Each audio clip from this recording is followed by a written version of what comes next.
ஐந்து கரத்தனை யானை முகத்தினை இந்தின் இளம்பரை போலும் எயிற்றனை நந்தி மகந்தனை ஞான கொழுந்தினை புந்தியில் வைத்தடி போற்றுகின்றேனே. நமக்கு ஜோதிட ஞானத்தையும் கிரியா யோகத்தையும் தந்த குருமார்களுக்கு நன்றி.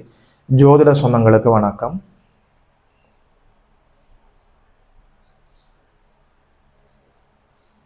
இன்றைக்கு இந்த பதிவில் 2026ஆம் ஆண்டு வைகாசி மாதம் கன்னியா ராசிக்காரர்களுக்கு என்னென்ன நற்பலன்கள் எல்லாம் நடக்க இருக்கிறதுன்னு சொல்லி பார்க்கலாம்.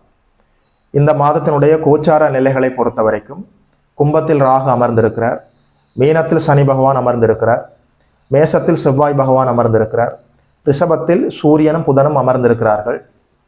மாதத்தினுடைய நடுப்பகுதியில் தோராயமாக ஒரு 15ஆம் தேதி அளவில் புதன் பகவான் 10ஆம் இடத்துல மிதுனத்தில் சென்று அமரப்போகிறார். மிதுனத்தில் ஆல்ரெடி குருவும் சுக்கிரனும் அமர்ந்திருக்கிறார்கள்.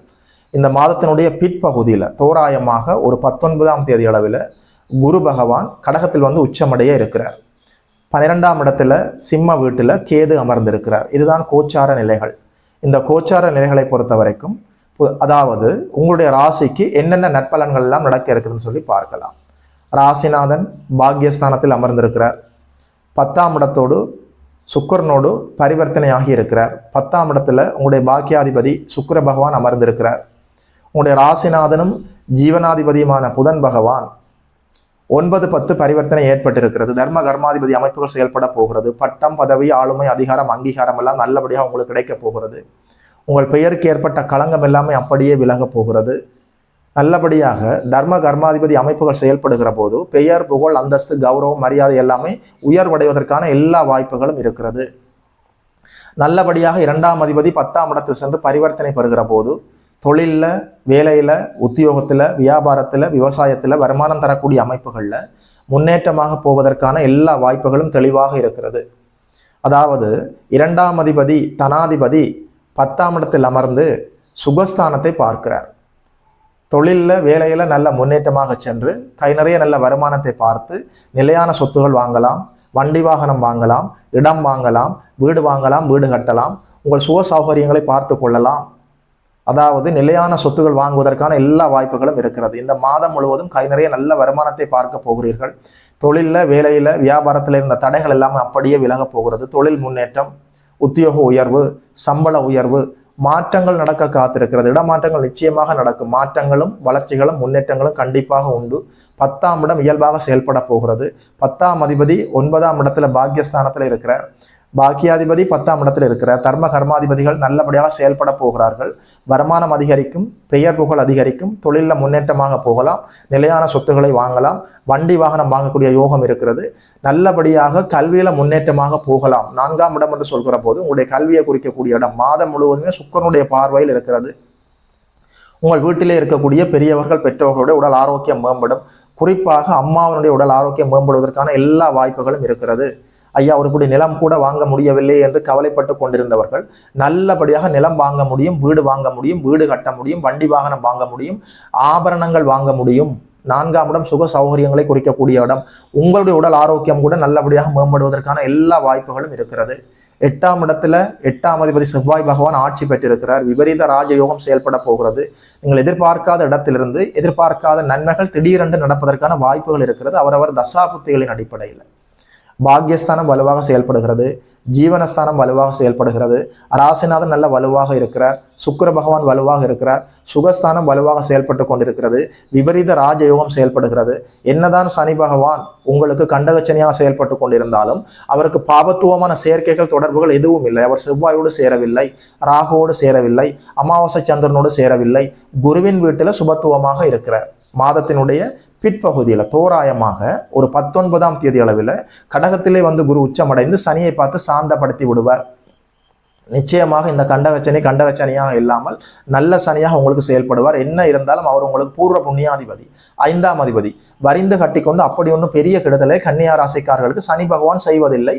அதுவும் குருவின் வீட்டில் சுபத்துவமாக இருக்கிற சனி செய்யவே மாட்டார். கண்டகச்சனியை நினைத்து நீங்கள் பயப்பட தேவையில்லை. மாதத்தினுடைய பிற்பகுதியில் லாபஸ்தானம் வலுக்க போகிறது. குரு பயிற்சி நல்லபடியாக லாபஸ்தானத்தில் உங்களுக்கு உச்சகுரு வந்து அமரப்போகிறார். தொட்டது துலங்கும், நினைத்தது நடக்கும். போட்டி பந்தயங்களில் கலந்து கொண்டு நீங்கள் வெற்றி வாகை சூட முடியும். திருமண விடயங்களை நீங்கள் முன்னெடுத்து கொண்டு போவதாக இருந்தால் சற்று உஷாராக உங்களுடைய தசாபுத்திகளை பார்த்து கொள்ள வேண்டும். 7இல் சனி, 8இல் செவ்வாய். இந்த அடிப்படையில் உங்களுடைய பிறந்த ஜாதகத்தில் அவயோக தசாபுத்திகள் நடந்து கொண்டிருந்தால் திருமணம் என்ற பெயரில் ஏதாவது கெடுதல் நடந்து விடுவதற்கு வாய்ப்பு இருக்கிறது. உங்களுடைய பிறந்த ஜாதகத்தில் 7ஆம் இடம் 8ஆம் இடம் 2ஆம் இடம், அதாவது 2ஆம் இடம் குடும்ப வீடு, 7ஆம் இடம் உங்களுடைய வாழ்க்கை துணையை குறிக்கிற இடம், 8ஆம் இடம் மாங்கல்ய ஸ்தானம், இவையெல்லாம் நல்ல வலுவாக இருந்து நல்ல யோக தசாபுத்திகள் இப்போது உங்களுக்கு நடந்து கொண்டிருந்தால் திருமணத்தை நல்லபடியாக முன்னெடுத்து கொண்டு போகலாம். உடைய பிறந்த ஜாதகத்தில் 7ஆம் இடம் 8ஆம் இடம் 2ஆம் இடம் எல்லாம் பலவீனமாக சற்று பாவத்துவமாக இருந்து அவயோக தசாபுத்திகளை நீங்கள் மாட்டிக்கொண்டிருந்தால் இப்போது திருமணம் செய்யக்கூடாது கூடாது கூடாது. Please clearly understand. 7ல் சனி 8ல் செவ்வாய் இருக்கிற போது தசாபுத்திகளை செக் பண்ணி பார்த்து திருமணம் செய்து கொள்ளலாம். மற்றபடி என்ன இருந்தாலும் உங்களுடைய ராசிநாதன் பாக்யஸ்தானத்தில் அமர்ந்திருக்கிறார். உங்களுடைய தனாதிபதி 10ஆம் இடத்தில் அமர்ந்து சுகஸ்தானத்தை பார்த்து கொண்டிருக்கிறார். தர்ம கர்மாதிபதி யோக அமைப்புகள் ஒரு மனிதனுக்கு செயல்பட்டு கொண்டிருக்கிறது. ராசிநாதன் நல்ல வலுவாக இருக்கிறார். அதே நேரத்தில் 12ஆம் அதிபதி 9ஆம் இடத்தில் இருக்கிறார். அதாவது வெளிநாட்டில் இருக்கக்கூடிய ஜோதிட சொந்தங்கள் நல்லபடியாக நாடு திரும்புவதற்கான வாய்ப்பு இருக்கிறது. 4ஆம் இடம் உங்களுடைய சொந்த நாடு, சொந்த வீடு. 12ஆம் இடம் தூர தேசம், வெளிநாடு. 4ஆம் இடம் இந்த மாதம் முழுவதுமே சுக்கிரனுடைய பார்வையில் இருக்கிறது, வலுவாக இருக்கிறது. குரு சுக்கிரன் புதன் இந்த 3 பேருடைய பார்வைக்குள்ளும் 4ஆம் இடம் வருகிறது. மாதம் முழுவதும் சுக்கிரன் 4ஆம் இடத்தை பார்த்து கொண்டுதான் இருக்கிறார். 4ஆம் அதிபதி 4ஆம் இடத்தை பார்க்கிறார். மாதத்தினுடைய பிற்பகுதியில் 4ஆம் அதிபதி உச்சமடைய போகிறார். யாருக்கெல்லாம் பிறந்த மண்ணுக்கு பூர்வீகத்துக்கு வர வேண்டும் என்ற கனவோடு ஏக்கத்தோடு காத்து கொண்டிருக்கிறீர்களோ பிறந்த மண்ணுக்கு வர முடியும். வெளிநாட்டிலே இருக்கக்கூடிய ஜோதிட சொந்தங்கள், அந்நிய தேசத்திலே வாழக்கூடிய ஜோதிட சொந்தங்கள், தூர தேசத்திலே வாழக்கூடிய ஜோதிட சொந்தங்கள் பூர்வீகத்துக்கு வருவதற்கான எல்லா வாய்ப்புகளும் இருக்கிறது. பூர்வீக சொத்துக்கள்ல இருந்த வில்லங்கங்கள் எல்லாமே அப்படியே விலகும். அதாவது தந்தை வழி உறவுகளாலும் தந்தை வழி பூர்வீக சொத்துகளாலும் இருந்த சிக்கல்கள் எல்லாமே அப்படியே விலக போகிறது. அதே நேரத்தில் அரசு வேலைக்காக காத்து கொண்டிருந்தவர்களுக்கு அரசு வேலை கிடைப்பதற்கான எல்லா வாய்ப்புகளும் இருக்கிறது. பாக்யஸ்தானத்தில் சூரிய பகவான் சுக்கிரனுடைய வீட்டில் அதீத சுபத்துவத்தோடு இருக்கிறார். தர்ம கர்மாதிபதி யோகங்கள் செயல்படுகிற போது பட்டம் பதவி ஆளுமை அதிகாரம் அங்கீகாரம் எல்லாம் கைவர வேண்டும் என்பது விதி. உங்கள் பெயர் புகழ் எல்லாம் அதிகரிக்க வேண்டும் என்பது விதி. உங்களுக்கு நல்ல வருமானம் வர வேண்டும் என்பது விதி. உங்களுக்கு சுக சௌகரியங்கள் எல்லாமே கிடைக்க வேண்டும் என்பது விதியாக இருக்கிறது. நிலையான சொத்துகள் சேரப்போகிறது. பட்டம் பதவி எல்லாம் தேடி வரப்போகிறது. அரசியல்வாதிகளுக்கு அற்புதமான பொற்காலம். பட்டம் பதவிக்காக நீங்கள் காத்து கொண்டிருக்கிற போது கௌரவ பதவிகள் தேடி வரும். வேலையில் தொழிலில், குறிப்பாக தொழிலில் இருந்த சிக்கல்கள் எல்லாமே அப்படியே தடை தாமதம் எல்லாம் விலக போகிறது. புதிய தொழிலை ஆரம்பிக்கலாம், தொழிலை விஸ்தரிக்கலாம், தொழிலில் முதலீடு செய்யலாம், புதிய தொழில் பங்குதாரர்களை சேர்த்து கொள்ளலாம், தொழிலில் நல்ல முன்னேற்றமாக போகலாம். உத்தியோக உயர்வு, இடமாற்றம், இருப்பிட மாற்றம், உத்தியோக மாற்றம், தொழில் மாற்றம், மாற்றங்களும் வளர்ச்சிகளும் முன்னேற்றங்களும் நிச்சயமாக நடக்கப் போகிறது. 10ஆம் இடம் வலுவாக செயல்பட்டு கொண்டிருக்கிறது. சுகஸ்தானம் இயல்பாக சுக்கிரனுடைய பார்வையில் வலுவாக இருக்கிறது.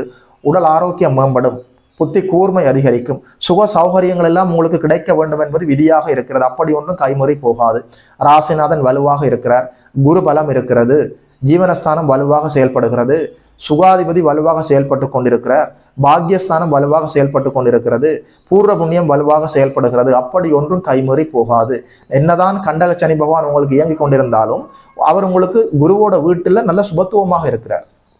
என்ன சனி ராசியை பார்க்கிற போது கொஞ்சம் பிடிவாதத்தை தருவார். பிடிவாதம், குற்ற உணர்வு, தாழ்வு மனப்பான்மை, தடை, தாமதம், சோகம், கலக்கம் இவையெல்லாம் சனியால் நமக்கு வருவது தானே. அவர் குருவோட வீட்டில் நல்ல சுபத்துவமாக இருக்கிறார். உங்களுக்கு 6, 8 போன்ற பாபத்துவ அவயோக தசாபுத்திகள் நடந்து கொண்டிருந்தால் சற்று பிடிவாதத்தை தவிர்த்து கொஞ்சம் தாராளமாக நடந்து கொள்ள வேண்டும். அப்படி ஒன்றும் பெரிய கெடுபலன்கள் இருக்காது. மாதத்தினுடைய கடைசியிலேயே குரு உச்சமடைந்து சனியை சாந்தப்படுத்தி விடுவார். ஆல்ரெடி சனி பகவான் குருவனுடைய வீட்டில் சுபத்துவமாகத்தான் இருக்கிறார். அவருக்கு தீய பாபத்துவமான வேறு எந்த தொடர்புகளும் இல்லை. அதனால கன்னியா ராசிக்காரர்களுக்கு இந்த மாதம் முழுவதும் குடும்பத்தில் மகிழ்ச்சி இருக்கும், உடல்ல ஆரோக்கியம் இருக்கும், மனதில் தெளிவு இருக்கும், கல்வியில மாணவர்கள் முன்னேற்றமாக போகலாம். குடும்ப பெண்களுக்கு குடும்பம் கோயிலாக போகிறது. உங்களுடைய வார்த்தைகளுக்கு நல்ல அங்கீகாரம் கிடைக்கும். வேலைக்கு போகிற பெண்களுக்கு வேலை செய்கிற இடத்துல கை நிறைய சம்பளத்தோட உத்தியோக உயர்வு, சம்பள உயர்வு எல்லாம் கிடைப்பதற்கான எல்லா வாய்ப்புகளும் இருக்கிறது. தொழில் செய்து கொண்டிருக்கக்கூடிய, சொந்த தொழில் ஈடுபட்டு கொண்டிருக்கக்கூடிய ஜோதிட சொந்தங்களுக்கு தொழிலில் அபரிவிதமான முன்னேற்றத்தை பார்த்து நல்ல வருமானத்தை பார்க்க போகிறீர்கள். 2ஆம் இடம் அற்புதமான இடம். 2ஆம் இடம் வலுவாக செயல்படுகிற போது வருமானம் அதிகரிக்கும், குடும்பத்தில் நிம்மதி இருக்கும். அதாவது குடும்பஸ்தானம், வாக்குஸ்தானம், தனம், குடும்பம், பாகிஸ்தானம் வலுவாக செயல்படுகிறது. ராசிநாதன் வலுவாக இருக்கிறார். பாக்யஸ்தானம் வலுவாக இருக்கிறது. தர்ம கர்மாதிபதி அமைப்புகள் செயல்படுகிறது. தர்ம கர்மாதிபதி யோக அமைப்புகள் செயல்படுகிற போது குலதெய்வ ஆசீர்வாதம் நிறைவாக கிடைக்கும். எப்போதெல்லாம் பாக்யஸ்தானம் வலுவாக செயல்படுகிறதோ, ராசிநாதனை பாக்யஸ்தானத்தில் அமர்ந்து தர்ம கர்மாதிபதி யோக அமைப்புகளோட சுக்கிரனோட பரிவர்த்தனையாக இருக்கிறாரோ, குலதெய்வ ஆசீர்வாதத்துக்கு குறைவே இல்லை. நல்லபடியாக ஆலய தரிசனத்துக்கு நீங்கள் இப்போ செல்கிற போது, குலதெய்வத்தை நேரிலே சென்று பார்த்து வணங்குகிற போது, ஒரு காலத்திலும் இல்லாதது போல நல்லபடியாக இறை அருளை அப்படியே அள்ளிக்கொண்டு வரலாமே. குலதெய்வத்தை நேரிலே சென்று பார்த்து வணங்குங்கள்.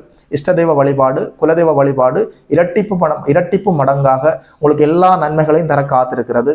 வெள்ளிக்கிழமைகளில் நல்லபடியாக பெருமாள் கோயிலுக்கு சென்று பெருமாளையும் மகாலட்சுமி தாயாரையும் பார்த்து வணங்கி வர கன்னியா ராசிக்காரர்களுக்கு இருக்கக்கூடிய சின்ன சின்ன தடைகள் எல்லாம் அப்படியே விலகிவிடும். கண்டகச்சனி நடந்து கொண்டிருந்தாலும் அப்படி ஒன்றும் பெரிய கெடுதல்கள் இல்லாமல் எல்லா நன்மைகளும் நடக்கக்கூடிய மங்களகரமான மாதமாக இருக்கிறது. வாழ்த்துக்கள். 2026ஆம் ஆண்டு வைகாசி மாதம் கன்னியா ராசிக்காரர்களுக்கு இந்த பலன்களை எல்லாம் சொன்னதில் ஒரு ஜோதிடனாக எனக்குமே மட்டற்ற மகிழ்ச்சி. யோகி மதன் அஸ்ட்ரோ சென்டர் யூடியூப் சேனலை சப்ஸ்கிரைப் செய்திருக்கின்ற அனைத்து தோழர்களுக்கும் தோழிகளுக்கும் என் மனப்பூர்வமான நன்றிகள். பார்த்தவர்கள் உங்களுடைய நண்பர்களோடும் உறவினர்களோடும் பகிர்ந்து கொள்ளுங்கள். இதுபோல இன்னொரு அற்புதமான வீடியோவில் சந்திக்கிறோம். நமஸ்காரம்.